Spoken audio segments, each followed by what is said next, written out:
Hello, everybody. Happy September. If you're watching this in September, if you're not, I don't know, happy whenever, okay? August is over, which means that it is time for my monthly reading wrap-up for the month of August. August was a bit of a weird reading month for me. I know I say that like every month, but legitimately this August was a weird reading month. I DNF'd several books at like the 80% point, and I didn't even hate these books. I just didn't feel like reading them anymore. So, I don't know. I just feel like that's kind of weird. I did it for like 3 books, which is just strange. Of the books that I finished this month, I read 8. 5 were physical, 3 were digital. So, without too much further ado, let's just get into it. I'm going to do it the way that I usually do it, which is physical books first, and then electronic books. So, the first book that I read in the month of August was Small Favors by Erin A. Craig. This is a, like, YA horror magical realism novel. Erin A. Craig is also the author of House of Salt and Sorrows, and I don't know if these books are like interconnected, but they are very similar in like their themes. They're both supposed to be YA horror, and they're both based off of fairy tales. This one is based off of Rumpelstiltskin, but I'm gonna be honest, it did not give Rumpelstiltskin I could not tell you in a million years that this was supposed to be based off of Rumpelstiltskin. This is a book about a girl who's living in this kind of like small western prairie town, and then weird things start happening around town. People start blaming each other for things that they supposedly didn't do. People are dying. There are weird things living in the forest. Strange things are just happening, right? This story gives very like heavy like Dahmer party vibes. Like this is a town that is kind of eating itself alive. And there's no actual cannibalism in this book. Spoiler alert. There's no cannibalism, but that's kind of what it feels like. It feels like self-destructing, and that to me really reads Dahmer Party on top of like the 1700s, 1800s prairie town setting. What this book is really successful at, that I also thought House of Salt and Sorrows was really successful at, is the atmosphere. I just really enjoyed this like slow build of all the tension and atmosphere. I thought it was very effective, and it kind of creeps me out. My big issue with this novel is the end. The ending is so rushed, and again, it has all this beautiful slow building tension and atmosphere, and then the ending is just like the ending just is so rushed. It feels almost unfinished. There are arcs and plot lines that I feel are poorly wrapped up or barely wrapped up at all. The ending, it just happens so quickly after this very slow novel. I think House of Salt and Sorrows had a very similar issue, but with that ending, I thought that ending was just kind of weird. With this ending, I think it was like a real like step down for the book. But overall, I enjoyed it. I did end up giving it 3 stars because that ending just really fucking ruined it for me, but I think the bulk of the book is 4 stars. The ending is just really what brings it down, that extra star. So 3 stars for this one, but I would still recommend it, and I would still definitely recommend House of Salt and Sorrows. The next physical book that I read was Grown by Tiffany D. Jackson. This is supposedly a YA mystery novel. It's kind of billed as this book about a young girl trying to prove her innocence after a superstar is murdered in her presence. I feel like that is a really bad synopsis for this book. That is really not what this book is about. That kind of happens in like this section of the book, right? Which is the very fucking end. So I personally would probably not bill it that way. I would really bill this book as like a young girl gets groomed, manipulated, and abused by a pop star who is 11 years her senior. I really love this book. I thought it was so effective. If you've read Speak by, I think, Laurie Halse Anderson, right? Correct me if I'm wrong, but if you've read Speak, I think this is a very similar kind of book where it's taking this very serious topic that teens do experience and go through and tries to make it like stomachable for them. There was a myriad of stuff in this novel that I thought really worked. The writing I thought was very strong. It's very quick and snappy, which definitely helps this like tense, nervous tone as this young girl is getting groomed. Legitimately, this book is scary. Like, to me, I think this is a horror novel. Like, this is scarier than Small Favors, and Small Favors is supposed to be like a real ass like ooh, ooky spooky horror novel, but this was like actually scary to me. I like cried several times. It was frightening because this is a real thing that happens to real teens like all over the world. And it's so scary. However, I will not say that this book is perfect. It is not. It does have a couple of, faults. The biggest one is, I would say, again, the ending. Just like in Small Favors, the ending here is incredibly rushed. It just happens so fast. And again, this book is billed as a mystery about her proving her innocence, and that happens in like the last 30 pages. So it's like barely any of the book. It feels very rushed. This is by no means a slow book, especially not compared to Small Favors, but this is like, there's a lot of slow building in terms of like, she's getting groomed and manipulated and abused for the majority of this novel. It takes a long time for her for it to get to like its peak, right? And then it all crumbles so fast that it felt like, whoa. I will also say that part of this book feels like it is a book for like adults to recommend to teens, especially the first half. Once you get like deeper into it, it feels like, oh yeah, this is a YA, but the first half kind of feels like something an English teacher would read and be like, this would be good for my students. You know what I mean? I don't know. I gave Grown 4 stars. I thought it was very, very effective. I thought it was very, very good, but not the best book of all time. Still, I would highly recommend it, especially if you are a teenager or if you have gone through something like that. It is a very poignant book. Quick little tonal shift. The next book that I read was The Spellshop by Sarah Beth Durst.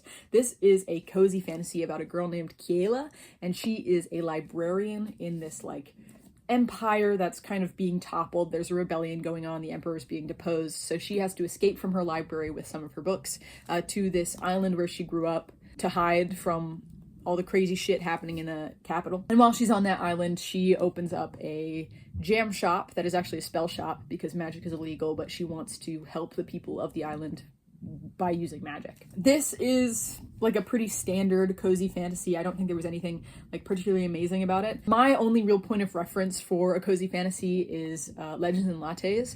And I liked Legends and Lattes, I think, more than this, but I would say that the world building in this is stronger. Legends and Lattes is just kind of like Dungeons and Dragons. This is like an actual world that somebody actually spent time building. I think in general, though, it was just kind of okay. It really was too long for what it was, because in a lot of these cozy fantasies there's not too much plot, but this is like a 400-page long book, which is just like, okay, great, that's really fucking long for a book with basically no plot. The romance was okay. There's like a faint romance in here, and the main character Kiela, even though I remembered her name, she's definitely not like the most poignant main character that I've ever read from the perspective of. Both the main characters in Small Favors and Grown, I think, are superior and better written. She was just kind of boring, didn't stick out to me, not an effective protagonist, I would say. Overall, this was just fine. If you really like cozy fantasy, you'll probably enjoy this, but I don't know, I probably wouldn't read it again. So I gave this 3 stars.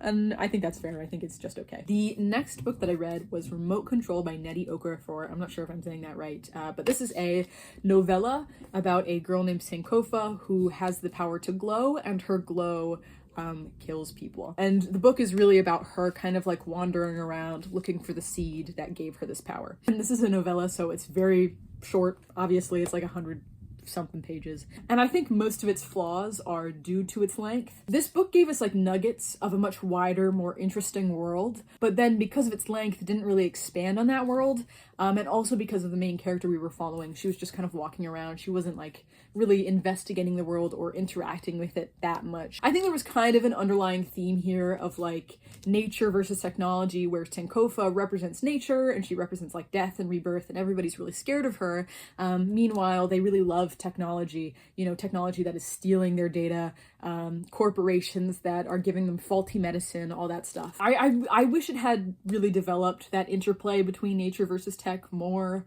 And I wish we had learned a little bit more about the world, because we keep hearing about this like sinister corporation called like LifeGen, which is like doing all this weird shit, but we don't really ever dive deeper into it. So I don't know. The writing in this was very, very good, and I think very effective, but just because of its length, I didn't really get attached to anything, and I wish things had just been more developed.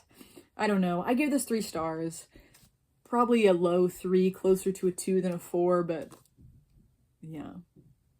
I don't think it was horrible. I just wish that it had been more than it was. The final physical book that I read in August was Tress of the Emerald Sea by Brandon Sanderson. This is the first book of the Cosmere that I have read. I haven't read any of the like other ones. So Tress of the Emerald Sea is a book about a girl named Tress who has to sail across these dangerous spore seas, getting involved with like pirates and, you know, sailors and talking rats, to save the man that she loves from the grasp of an evil sorceress. I will be honest and say that I don't think this is Brandon Sanderson's best work, and it's probably not his best work in the Cosmere. Again, I haven't read any other books in the Cosmere, but I have read Skyward, and I really, really liked Skyward. I liked Skyward a lot more than I enjoyed this. So I just think this wasn't necessarily for me.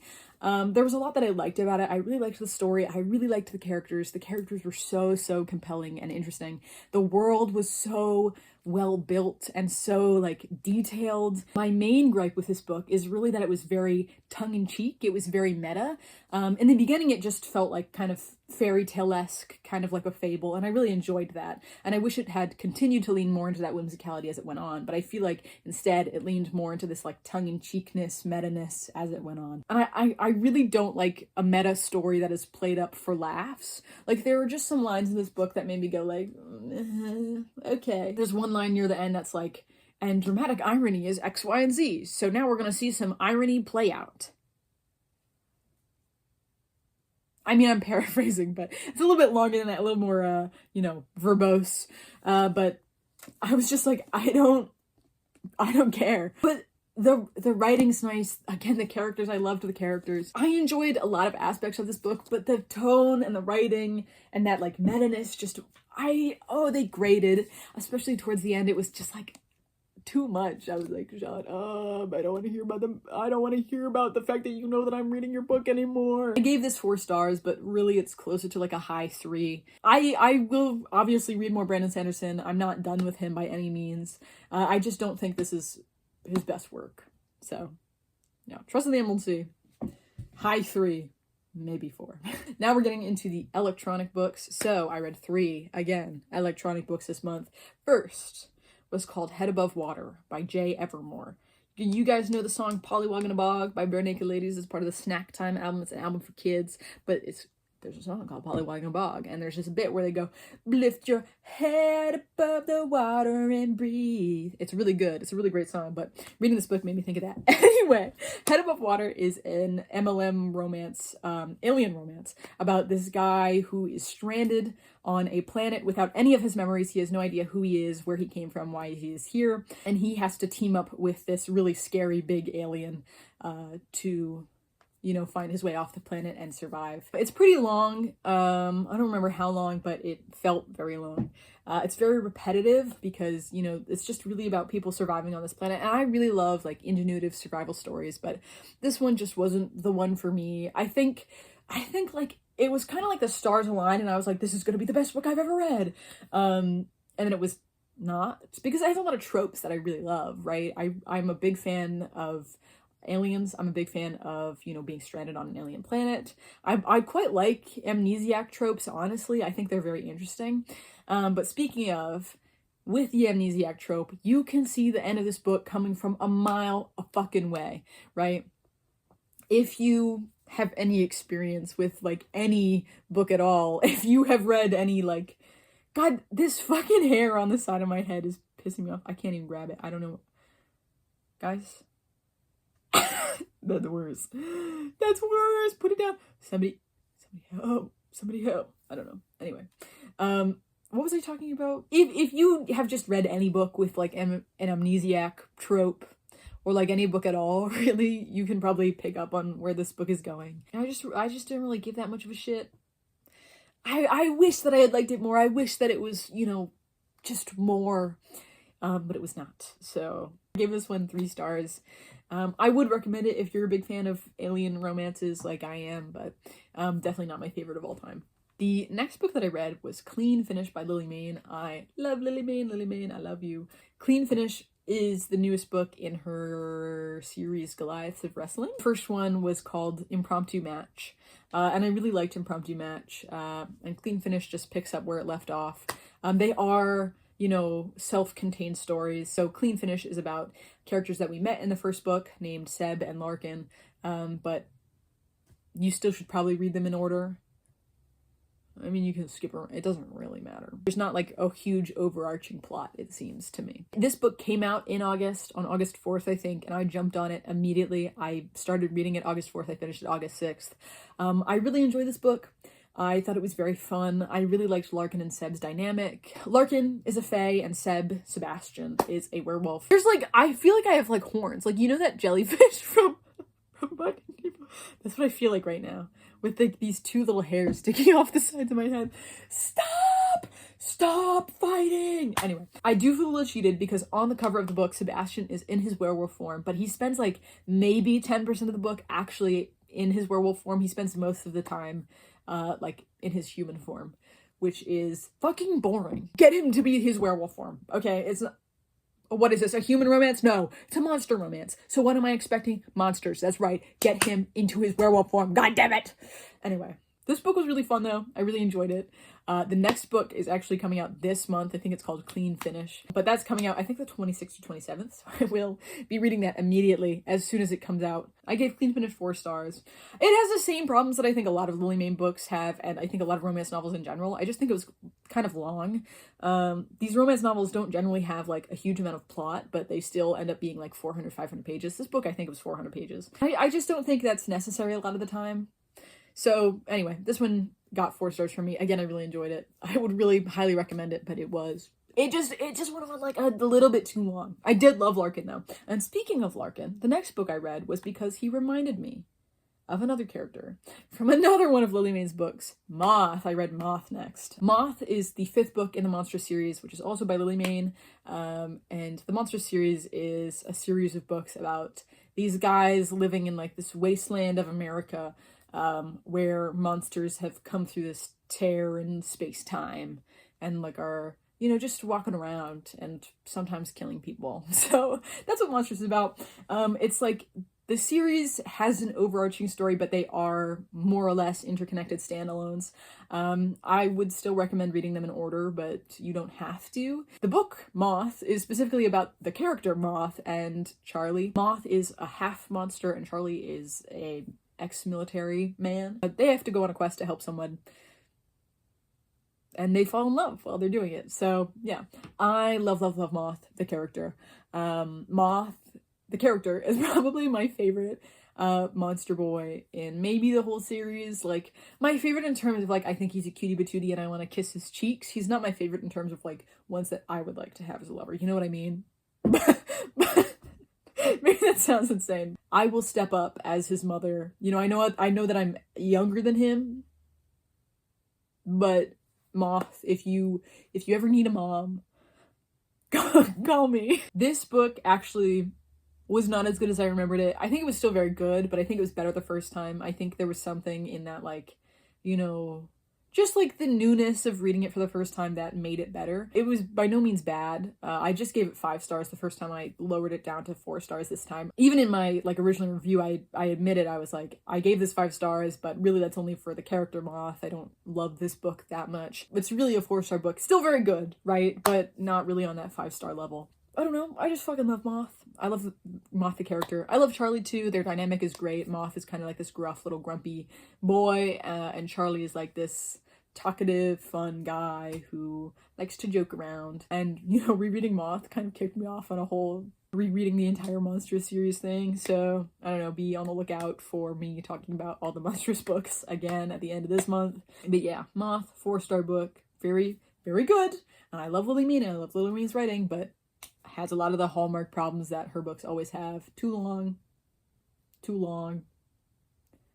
And like, just like some weird pacing stuff.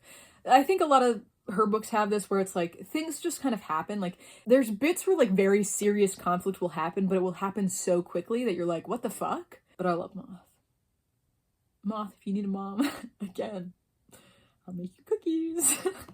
Anyway, that's everything that I read in September. I hope you all have a great September. If it is still September. If it's not, have a great whenever. Okay? Bye.